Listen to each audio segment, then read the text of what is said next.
दोस्तों आप लोग देख रहे हैं प्रो बाई 1 मिलियन। तो फिर से एक बार स्वागत है प्रो बाई 1 मिलियन में।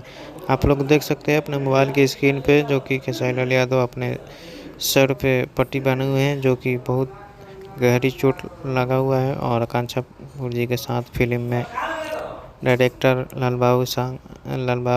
बाबू पंडित जी हैं और बैठे हुए हैं अपने फिल्म के सेट पे निकल के आए हैं। एक अग्नि परीक्षा का शूटिंग चल रहा है, जो कि इस फिल्म के सेट से आप लोग खेसारी लाल यादव को अभी तक फाइटिंग सीन करके बैठे हैं और फाइटिंग सीन सक्सेसफुल शूटिंग हो चुका है। और आज का जो भी शूटिंग था कंप्लीट हो चुका है, आज तक लास्ट था। और आकांक्षा पूरी जी के साथ में जो रील बनाई थी वो भी बहुत फेमस हुआ है, वायरल चल रहा है।